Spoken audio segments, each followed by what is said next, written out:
Oke, terima kasih. Ya, jadi sesuai dengan tema kita sore hari ini adalah video framing like a pro, ya.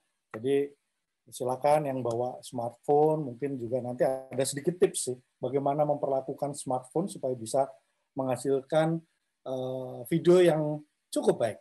Oke, ini nama saya Baptista Anton, silakan panggil dengan Kak Anton, ya. Terima kasih.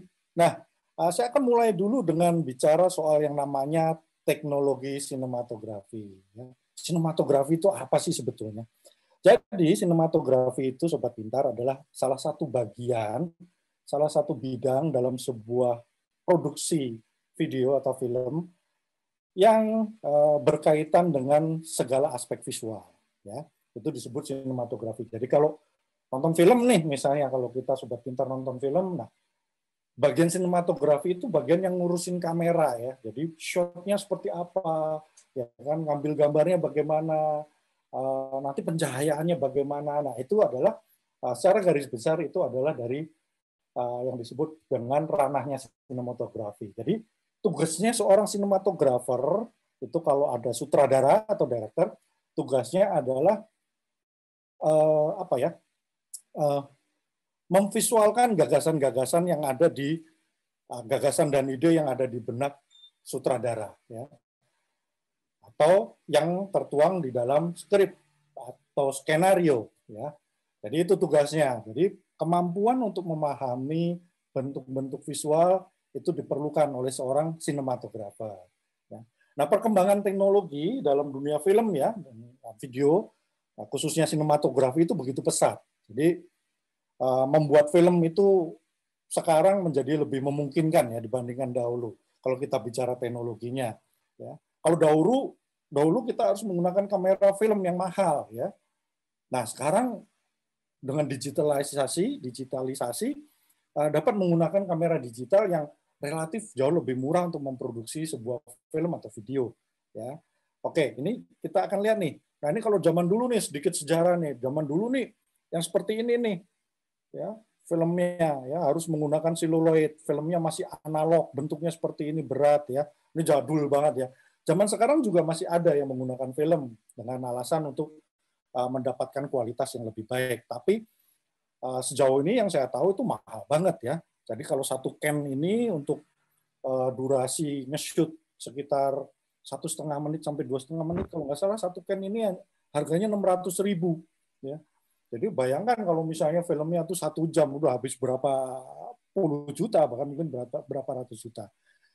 Nah kemudian seiring dengan era digital, maka pindahlah orang nih, ya Sobat Pintar, nih seperti yang di kanan ini gambarnya. Nah ini kamera yang sudah digital, kamera sinema yang sudah digital, ya besar nih ya. Ini saya ambil contoh namanya Arri Alexa ya.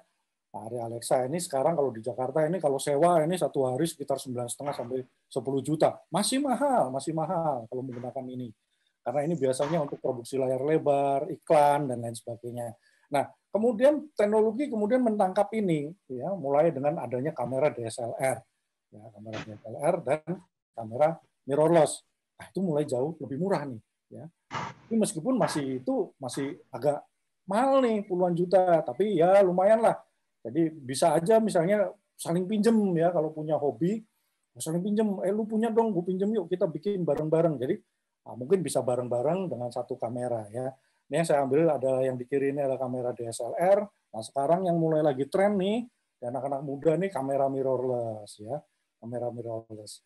Ini sekarang lagi ngetren ya, karena kecil, ramping, bisa dibawa kemana-mana, dan hasilnya kualitasnya cukup bagus. Nah, selain itu, nah kemudian kita lihat nih, nah yang kayak gini, sekarang ini udah mulai akrab nih, ya, smartphone. Nah, apakah yang berbasis Android, ataupun berbasis iOS. Dua-duanya sama ya, yang namanya smartphone, kamera pintar, rata-rata sudah canggih ya, cukup canggih. Nah, tapi penggunaannya dan lain sebagainya itu harus sesuai ya untuk peruntukannya. Nah ini untuk apa dulu? Tapi kalau untuk belajar, untuk mencoba seperti yang kita akan bahas kali ini, untuk latihannya, untuk jajal, kalau nggak punya kamera, kita bisa menggunakan smartphone. Tapi tentu saja dengan settingnya dulu diperbaiki ya. Oke, setting kamera pada smartphone-nya. Nah, setiap tools itu memiliki keunggulan dan kekurangan. Nah, tapi untuk menghasilkan karya yang baik, yang diutamakan adalah kemampuan individunya. Ya. Jadi mau pakai kamera cinema, mau pakai DSLR, mau pakai mirrorless, mau pakai kamera analog, ataupun menggunakan handphone atau smartphone, yang penting adalah kemampuan orangnya. Man behind the gun, katanya ya, seperti itu. Jadi, nah ini yang kita asah selama ini. Ya, tipsnya seperti apa? Nah, ini kalau ada yang mengatakan bahwa mungkin nggak sih pakai kamera smartphone? Mungkin, tapi kembali lagi kebutuhannya ya, seperti itu. Nah, yang pertama itu di-set dulu kamera di smartphone Anda, ya. Jadi biasanya ke setting, lalu pilih kamera, ya, lalu pilih video, nanti ada setting. Nah, setting apa sih yang paling aman? Yaitu setting di Full HD, ya. Full HD itu kalau ada tulisannya biasanya itu 1080 kali 1920. Nah, itu udah aman. Ya, itu udah aman.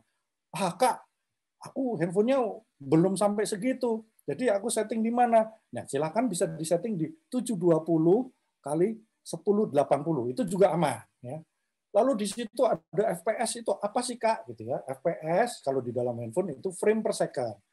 Ya, jadi frame per second. Nah, mau di set di mana? Biasanya kalau yang standar itu set di 24 sampai 30 fps. Nah, silakan sambil kalau yang megang itu silakan ya coba masuk ke setting ya. Kalau untuk iOS ya, untuk iPhone masuk ke setting, lalu pilih kamera, lalu di kamera itu ada video ya, record video, silakan dirubah di situ. Kalau yang pakai Android bisa masuk ke gambar tools kamera, lalu di situ ada video, bisa langsung di-set di situ. Nah, ini ada contoh, ya. Kak Anton waktu itu bikin nih ya, di Papua kebetulan ya, ada film dokumenter, itu terpaksa ya, meskipun kami ya, timnya Kak Anton itu bawa kamera sinema juga yang gede-gede, tapi ada satu saat harus cepat mengabadikan momen, dan tidak bisa menggunakan kamera itu.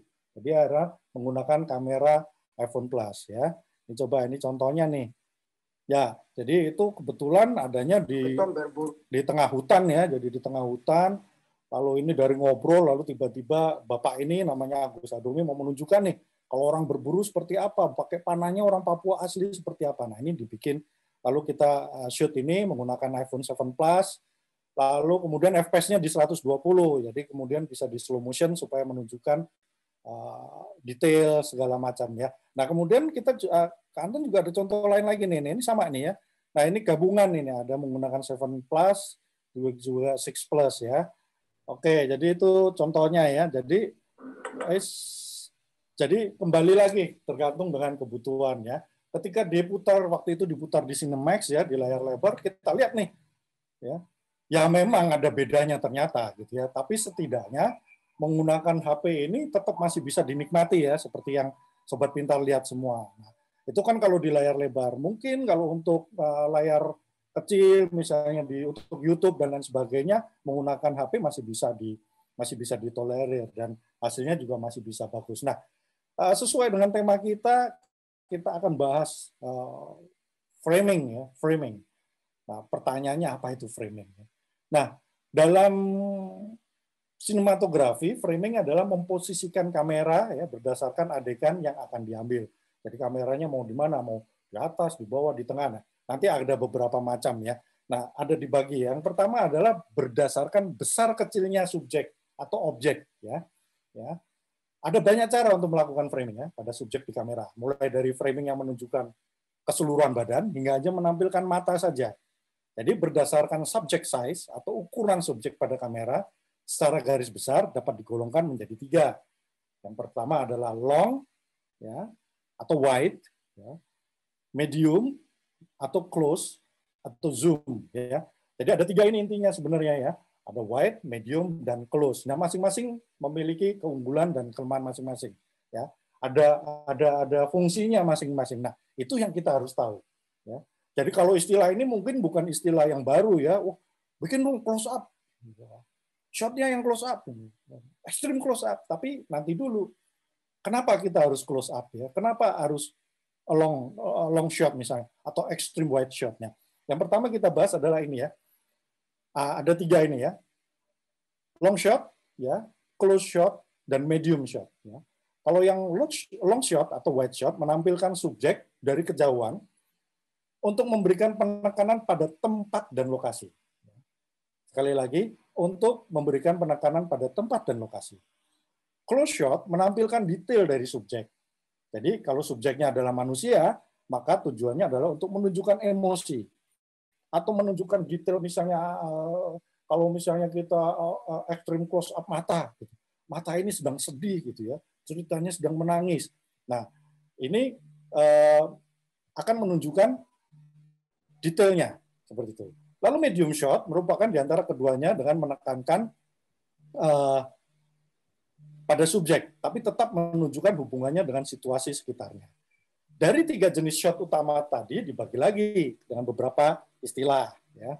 Yang pertama adalah extreme long shot. Nah, ini digunakan untuk menunjukkan subjek dari kejauhan nih, ya. Subjek dari kejauhan atau area di mana scene tersebut diambil. Ya. Misalnya ada onta di padang pasir, waduh kelihatan jauh kecil gitu untuk menunjukkan betapa luasnya padang pasir, gitu ya, sobat pintar ya. Nah, seringkali juga digunakan untuk menunjukkan hubungan emosional ya antara karakter atau subjek tersebut dengan lingkungan atau environment dan elemen yang ada di dalamnya. Nah, shot ini karakter dari subjek tidak harus terlihat jelas ya. Oke. Nah, ini ada contoh nih, ini karya mahasiswa. Jadi contoh-contoh yang di sini sebagian besar adalah karya-karya dari mahasiswa dari sinematografi UPH ya. Jadi ini ya, jadi di shot ini akan menunjukkan nih ada satu mobil ya di tengah-tengah sawah gitu ya, di pedesaan gitu tiba-tiba mogok ya. Ya, ini menunjukkan bahwa ini ada struggle nih si supir ini ya, si supir Mas ini tadi karena sendirian dan lain sebagainya, makanya dia mau nggak mau harus mendorong mobil itu untuk mencari solusi. Jadi bagaimana dia kecil, kelihatan kecil, tapi nggak kelihatan detailnya, mukanya seperti apa dan lain sebagainya ya. Oke, nah lanjut. Nah, kemudian kalau tadi extreme long shot, ini ada wide shot. Ya.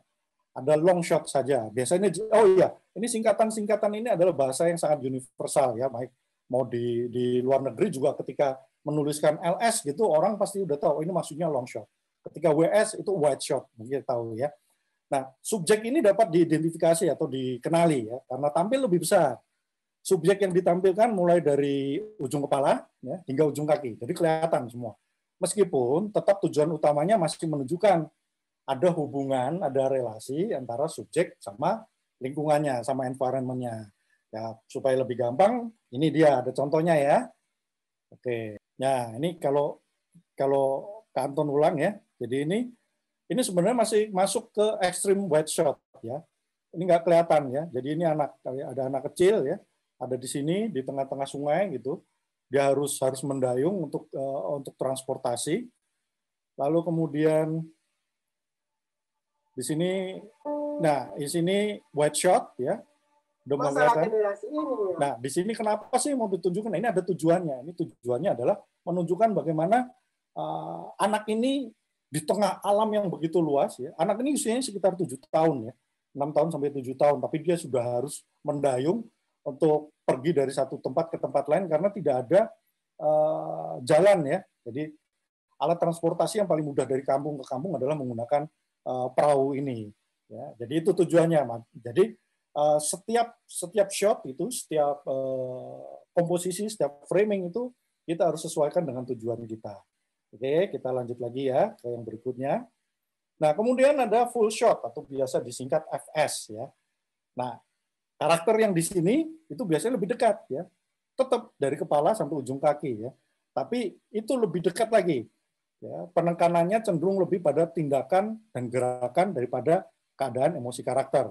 Meskipun kadang-kadang di dalam adegan tertentu itu karakternya juga bisa kelihatan dengan framing yang ini ya, dengan full shot ini ya. Nah, environment tetap muncul meskipun hanya sebagai background. Nah, ini ada contohnya ya, supaya gampang ini sobat pintar membayangkannya ya. Jadi ini kelihatan semua seluruh badannya ya. Ini udah mulai kelihatan emosinya. Tapi satu hal yang paling penting dari frame yang bentuk ini adalah environment tetap kelihatan meskipun tidak secara detail ya. Masih kelihatan ini pedesaan. Orang pasti ngelihatnya oh, ini di desa nih. Apalagi yang di sini ya, ini pasti di desa ini. Mungkin tidak mungkin di kota gitu ya. Apalagi di Jakarta itu susah sekali mencari tempat yang seperti ini. Jadi begitu ya. Jadi masih ada environment-nya, masih ada hijau-hijaunya, ada rumah dengan bambu gitu ya di background sana untuk menunjukkan ini masih di desa. Itu full shot.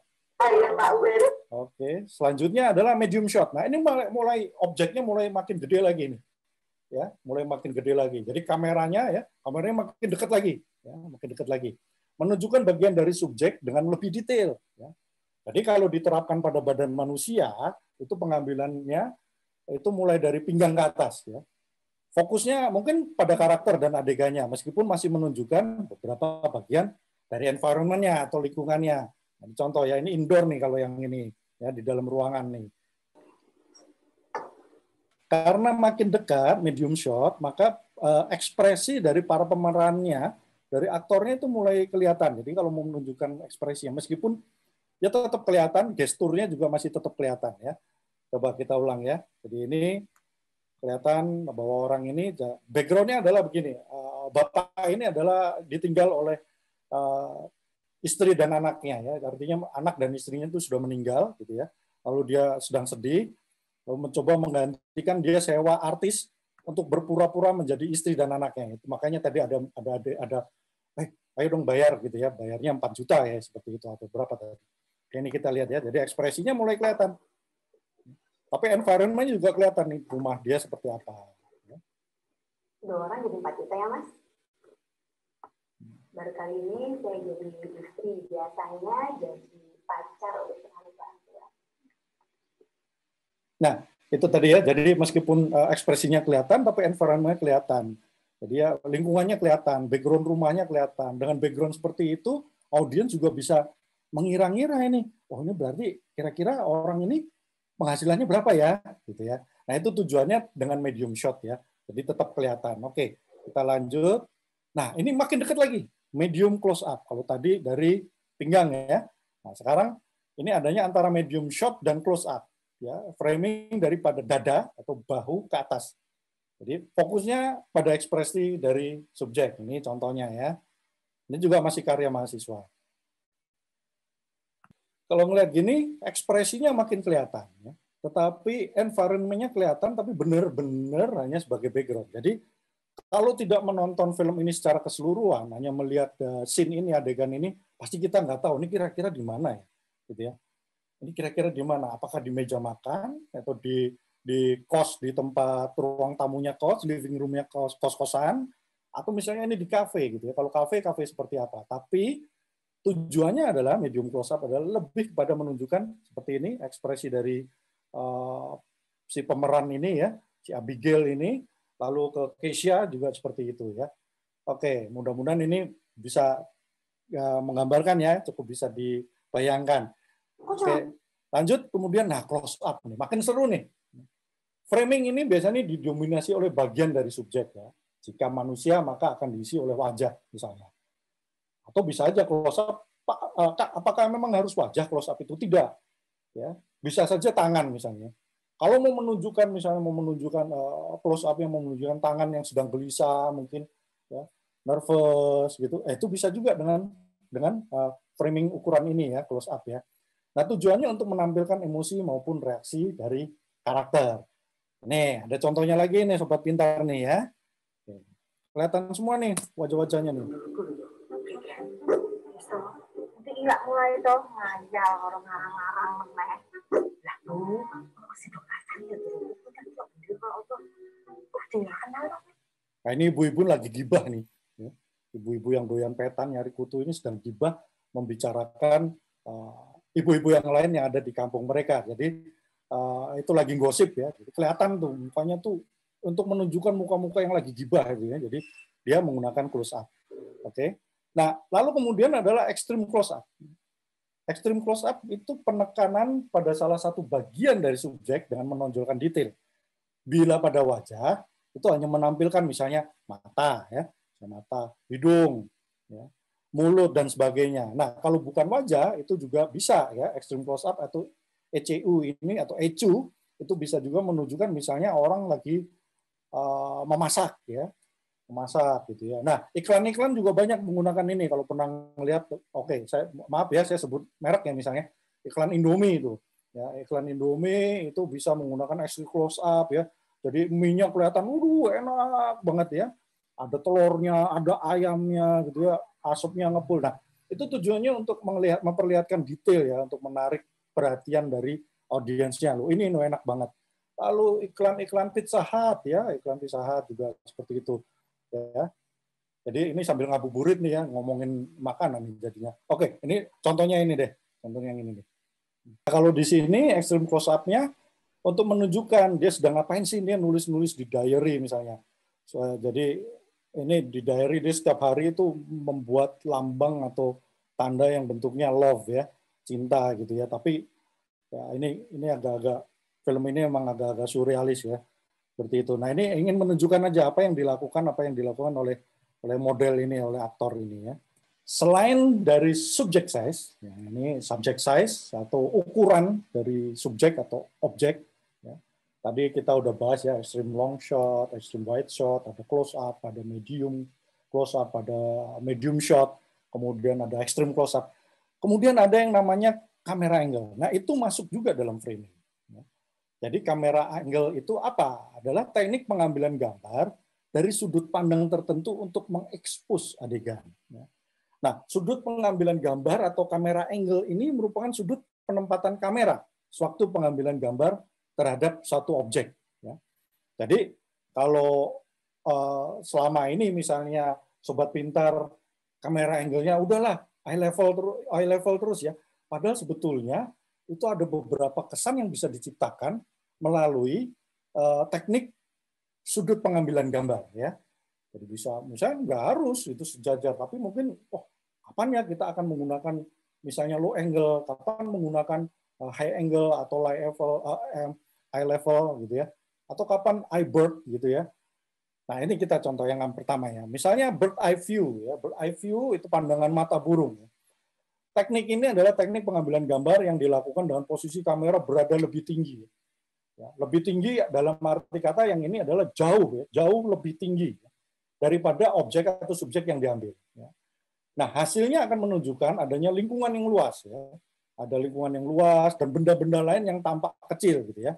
Nah pengambilan gambar semacam ini nggak ada sih ukuran ketinggian tertentu ya, tapi kebutuhannya ya, atas kebutuhan biasanya ya. Jadi bisa menggunakan helikopter yang mahal atau sekarang menggunakan drone ya. Menggunakan drone maupun dari gedung-gedung tinggi. Ya. Nah, teknik ini juga dikenal dengan aerial shot, ya, aerial shot. Nah, ini Kak Anton ada contoh nih waktu di Papua juga nih, film yang sama itu menggunakan drone. Ya. Itu tujuannya apa? Tujuannya waktu itu, nah kebetulan karena ini yang terlibat bikin di sini Kak Anton, jadi bisa menerangkan nih ya, Sobat Pintar. Jadi tujuannya adalah untuk menunjukkan kondisi alam lingkungan dari film yang akan berjalan sekitar 1,5 jam ke belakang ya. Jadi ini adanya ditaruhnya di opening nih. Jadi nunjukin nih, ini alamnya seperti ini. Papua itu indah, luas, melalui ada lautnya, kemudian ada sungainya, masih ada hutan dan bagaimana ada kampung-kampung yang masih begitu terpencil.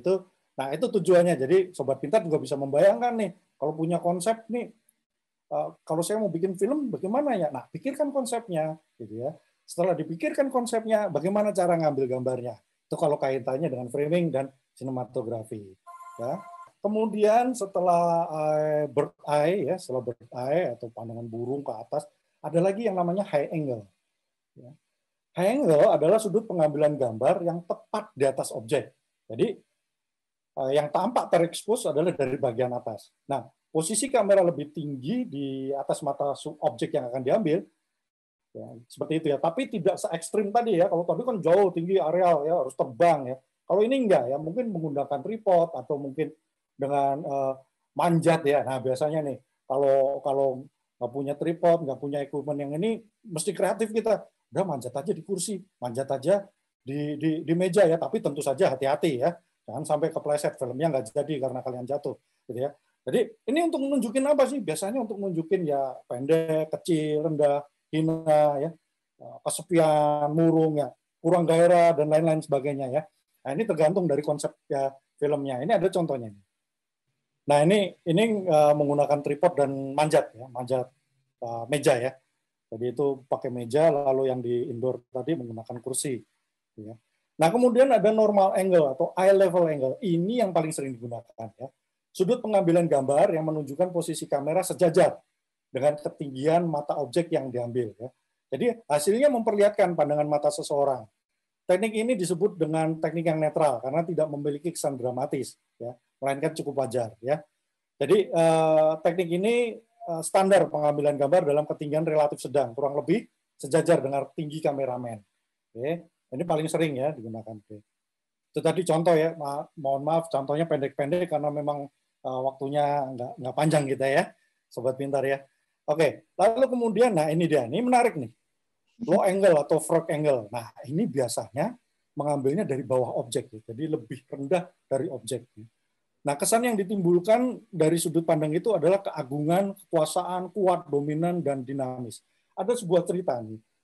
Dulu video atau filmmakernya zamannya Hitler ya, pada waktu Perang Dunia Kedua ya, masa-masa itu tahun 1942, ya, itu propagandanya Nazi yang dipelopori oleh Hitler, itu kalau lagi nge-shoot si Hitler ini, itu selalu angle-nya dari bawah. Ya. Kenapa Sobat Pintar? Karena Hitler ini harus tampil gagah, ya, megah, berkuasa kuat, dominan, gitu ya. Meskipun sebetulnya tingginya dari Hitler ini untuk ukuran Eropa itu cukup pendek, ya, tidak terlalu tinggi. Jadi salah satu solusinya apa? Solusinya yaitu ambilnya dari low angle. Ya. Jadi Hitler ini jadi kelihatan wah megah gitu ya. Nah ini adalah salah satu trik ya. Nah, teman-teman, sobat pintar semua kalau mau menggunakan trik ini oke nih ya. Yang mau menunjukkan wah, nah orang yang marah berkuasa. Nah, bisa menggunakan low angle ini ya. Oke, atau frog angle. Nah ini ada contohnya nih. Ya. Nah, dua orang ini adalah di dalam film ini adalah tokoh yang sangat dominan sebetulnya memang. Ya. Adalah tokoh yang dominan yang kemudian harus berkelahi sehingga waktu itu diputuskan untuk nge-shoot-nya nih. Ya. Ini ke direkturnya Wilson gitu ya, penulis naskahnya itu Nanda Yunda. Itu diputuskan oke dari low angle aja supaya memperlihatkan bagaimana mereka sangat dominan di dalam film ini. Jadi ini tadi yang saya ceritakan ya. Oke.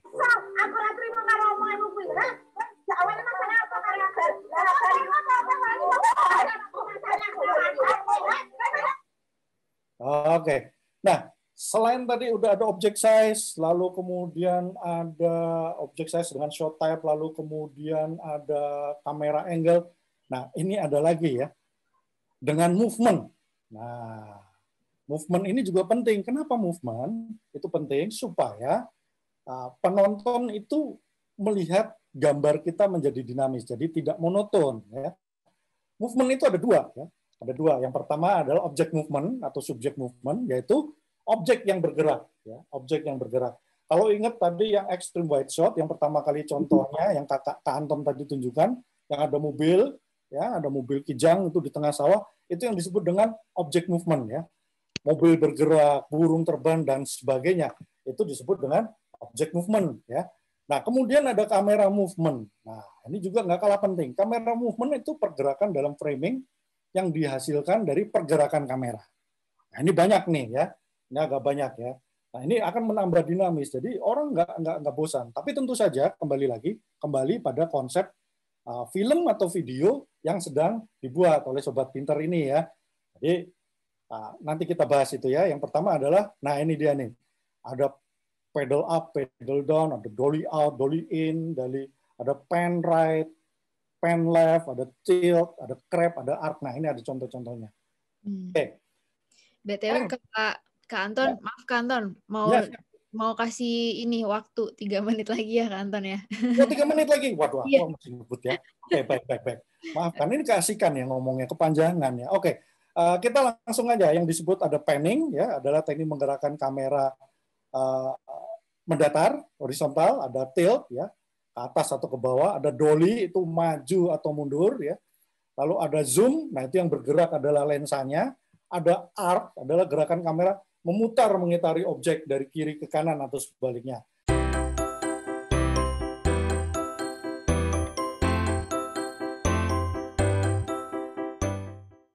Belajar pintar bersama Aku Pintar. Download sekarang.